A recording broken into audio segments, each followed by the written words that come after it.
പ്രോസും കോൺസും എല്ലാം മിക്സ് ആയിട്ട് തന്നെയാണ് നമ്മൾ പറഞ്ഞത്. അത് തന്നെയാണ് നിങ്ങൾക്ക് കാണാൻ രസം. നിന്റെ അഭിപ്രായത്തില് ലിവിങ് റിലേഷൻഷിപ്പ് വേണോ വേണ്ടത്? നിന്റെ ലൈഫില് ലിവിങ് റിലേഷൻഷിപ്പ് നീ സജസ്റ്റ് ചെയ്യുന്നുണ്ടോ? എടാ, ഇപ്പോ നമുക്ക് ഇങ്ങനെ ഒരു സംഭവം ഉണ്ടല്ലോ, ഇപ്പം നിർബന്ധമല്ല, ഇപ്പൊ നേരത്തെ പറഞ്ഞ പോലെ തന്നെ ഫ്രഷ് ആയിട്ടൊരു കുട്ടി വേണമെന്ന്. അപ്പൊ അത് എല്ലാവർക്കും വേണം, ഉണ്ടാവുമെന്ന് എനിക്കറിയാം. അപ്പൊ നമ്മളൊരു കുട്ടിയുടെ ഒരു ലിവിങ് ടുഗദർ ആണ് എങ്കിൽ പിന്നെ ഒരു ആൺകൊച്ചിന് ആ കുട്ടിയുടെ കൂടെ താമസിക്കാനും അതിന്റെ മുമ്പോട്ട് കൊണ്ടാകാനും ഒരു പാടുണ്ടാവുമെന്ന് നമുക്ക് അറിയാവുന്നതുകൊണ്ട് ഇപ്പൊ ലിവിൻ വേണോ എന്ന് ചോദിച്ചു കഴിഞ്ഞാൽ ഞാൻ വേണം എന്ന് പറയില്ല.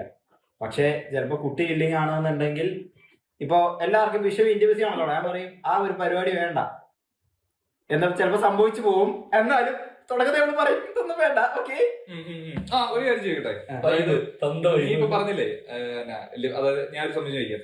ലിവിങ് റിലേഷൻഷിപ്പിൽ ഇപ്പൊ നീ വെർജിൻ ആയിട്ടുള്ള ഒരാളാണ്, നീ എല്ലാ നോംസും മാരേജും കീപ്പ് ചെയ്യുന്ന ഒരാളാണ്. പക്ഷെ ലിവിങ് റിലേഷൻഷിപ്പിലേക്ക് ഒരാള് ഓക്കെ ആണെന്ന് പറയുകയാണെങ്കിൽ പെട്ടെന്ന് എന്റെ മൈൻഡിൽ ഇങ്ങനെ തോന്നുന്നു, അതായത് അവൾ അത്ര പെട്ടെന്ന് ഇതിലേക്ക് ഓക്കെ ആണെന്ന് പറയുകയാണെങ്കിൽ അവൾക്ക് വേറെ എന്തെങ്കിലും ഹിസ്റ്ററി ഒക്കെ കാണും തോന്നില്ലേ? സ്വാഭാവികമായിട്ടും തുടക്കത്തിൽ തന്നെ അങ്ങനെയൊന്നും തോന്നത്തില്ലേ? അത്ര ഫ്രീ ഓപ്പൺ ആണ്, അത്രയ്ക്ക് ഓപ്പൺ ആണ്, ഓക്കെ ആണ് എങ്കിൽ അവൾക്ക് എന്തൊരു ഹിസ്റ്ററി ഉണ്ടാവില്ലേ എന്നൊരു തോന്നലുണ്ടാവില്ലേ?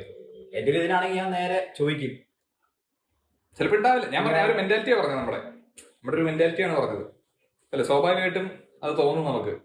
പിന്നെ അവരായിട്ട് വന്ന് ഇങ്ങോട്ട് ലിവിൻ കഴിഞ്ഞിട്ട് നമുക്ക് മാരേജ് മതി എന്നൊന്നും പറയില്ല. അത് നമ്മളായിട്ട് വല്ല മുന്നോട്ട് വെച്ച് പിന്നെ അതൊരു നമ്മൾ സംസാരിച്ച് അങ്ങനെ വന്നാലേ ഉള്ളൂ. അപ്പൊ നീ എന്റെ അടുത്ത് ചോദിച്ചത് ഞാൻ എങ്ങനെയായിരിക്കും എന്നല്ലേ? അവിടെ എനിക്ക് ഇത്രേ ഉള്ളൂ, ഒരു കുറച്ച് സമയമെങ്കിലും ഒരുമിച്ച് സ്പെൻഡ് ചെയ്തതിന് ശേഷം വേണം അത് തന്നെ കല്യാണത്തിലേക്ക് പോകാൻ. ഇപ്പൊ ലിവിൻ എന്ന് വേണമെന്ന് ചോദിച്ചു കഴിഞ്ഞാൽ അങ്ങനെ ഒന്നും നടത്തണമെന്ന് എനിക്ക് നിർബന്ധമൊന്നുമില്ല. പക്ഷെ ഒരു സാഹചര്യം ഉണ്ട് എങ്കിൽ ഏതെങ്കിലും രീതി അറ്റ്ലീസ്റ്റ് കുറച്ച് എവിടെയെങ്കിലും ഒരുമിച്ച് യാത്ര ചെയ്യണം.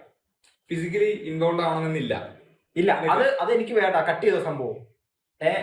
പക്ഷെ ഫിസിക്കലി ഉള്ള ഇൻവോൾവ്മെന്റ് അല്ല, ഒരു കാര്യം ചോദിച്ചോട്ടെ, ഫിസിക്കലി ഉള്ള ഇൻവോൾവ്മെന്റ് നമ്മുടെ റിലേഷൻഷിപ്പിന്റെ ഒരു ബോണ്ടിനെ ഭയങ്കരമായിട്ട് എൻഹാൻസ് ചെയ്യും എന്നുള്ളതൊരു ഉള്ള കാര്യമല്ലേ? ഉള്ള കാര്യമാണ്. പക്ഷെ ഇതാണ് ഞാൻ പറഞ്ഞത്, നമുക്ക് ഒരു ഫ്രഷ് പീസ് വേണമെന്നുണ്ടല്ലോ, അത് വേറെ ഒരുത്തരും ഉണ്ടാവുമല്ലോ. ആ ഒരു ഫ്രഷ്നെസ് കീപ്പ് ചെയ്യാൻ വേണ്ടിയിട്ടാണ് നമ്മളെ കൊണ്ട് ചെയ്യാൻ പറ്റുക എന്നുള്ള ആ രീതിക്ക് പോവാതിരിക്കാന്നുള്ളതാണ്. കേട്ടോ, ഡ്യുവൽ മെന്റാലിറ്റി അവിടെ വന്നുപോയി. അതല്ല, എനിക്ക് ഒരു ബന്ധമില്ല, എനിക്ക് കരിക്കിന്റെ മോട്ടോ ഓർമ്മ വരുന്നു. അയ്യോ, കറക്റ്റ്. എന്താണ് ഫീൽ ദ ഫ്രഷ്നെസ് ഇൻസൈഡ്? ഓ, ടോപ്പിക്കിനെ പറ്റി വരെ തമ്മിൽ കൊടുക്കാവുന്ന സാരമായി സെറ്റ് കൊള്ളാം. പക്ഷെ അല്ല, അതൊരു ഡ്യുവൽ മെന്റാലിറ്റി നമുക്ക് ഇവിടെ വന്നു പോകുന്നത് അല്ലേ? ഡ്യുവൽ മെന്റാലിറ്റി ആണ് ഞാൻ പറയുന്നത്. അതുകൊണ്ടാണ് ഞാൻ പറയുന്നത് ഇന്റിമസി അവോയ്ഡ് ചെയ്യാം, എന്നിട്ടുള്ള ബാക്കി സംഭവങ്ങൾ ഒരുമിച്ച് ടൈം സ്പെൻഡ് ചെയ്ത് കഴിഞ്ഞാൽ എങ്ങനെയാണ് ആ ആള് എന്ന് മനസ്സിലാവും. തീർച്ചയായിട്ടും.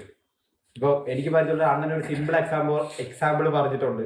അണ്ണൻ കല്യാണം കഴിച്ച ശേഷം ഈ ചേച്ചി ഉണ്ടല്ലോ, ചേച്ചി ഭയങ്കര ശരീരം എപ്പോഴും ഭയങ്കര ചൂടായിട്ടിരിക്കുന്ന ആളാ. ഇപ്പൊ ഫാൻ ഉള്ള സ്പീഡ് മൊത്തമായിട്ട് കൊടുങ്കാറ്റിട്ട് കിടക്കണം.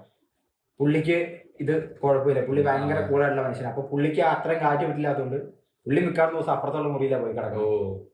അപ്പൊ പുള്ളി ഇതുകൊണ്ട് ആരും കല്യാണം കഴിക്കരുതെന്നും അല്ല പുള്ളി പറഞ്ഞു. എടാ, കുറച്ച് സമയം ഒരുമിച്ച് സ്പെൻഡ് ചെയ്തായിരുന്നെങ്കിൽ ഇതൊക്കെ ഒരു ബേസിക് സംഭവമാണ്, അങ്ങനെ ചില കാര്യങ്ങൾ മനസ്സിലായെന്ന് പുള്ളി പറഞ്ഞത്. അപ്പൊ നീ പറഞ്ഞ ഫാക്ടർ ഒരു സിമ്പിൾ കാര്യമായിട്ട് ആൾക്കാർക്ക് തോന്നാം. പക്ഷെ അപ്പുറത്തെ മുറിയിലേക്ക് എല്ലാ ദിവസവും എണീറ്റ് പോകേണ്ടതില് പല കാര്യങ്ങളും അവിടെ ബ്ലോക്കായി പോവുകയാണ്. അത് അവരുടെ അതായത് അവരുടെ ഒരു കുടുംബജീവിതത്തെ ബാധിക്കുകയും ചെയ്യും. ചെറിയൊരു സംഭവത്തിൽ തുടങ്ങിയ ഒരു ആ ഒരു ബോണ്ട് ബ്രേക്കായി രണ്ടുപേരും തമ്മിൽ പിന്നീട് അതൊരു ശീലമായി മാറുകയും ചെയ്യും. അങ്ങോട്ടും ഇങ്ങോട്ടും ഇതായി പോകും. നീ പറഞ്ഞൊരു സംഭവം ഉണ്ടല്ലോ, ആ ഒരു സംഭവത്തിലേക്ക് വരുമ്പോ ടെമ്പറേച്ചർ ഒന്നും വിഷയമല്ല. അതെ, കൊടുങ്കാറ്റൊന്നും നമ്മൾ തിരിച്ചറിയില്ല. അതെ, ശരിയാണ്. ഇപ്പൊ എന്റെ കേസ്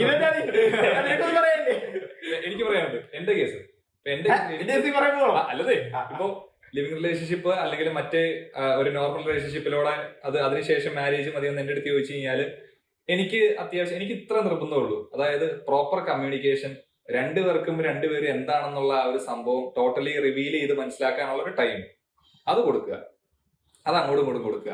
അപ്പോഴും ഒരുമിച്ച് ടൈം സ്പെൻഡ് ചെയ്യണമല്ലോ. ഒരുമിച്ച് ടൈം സ്പെൻഡ് ചെയ്യണം.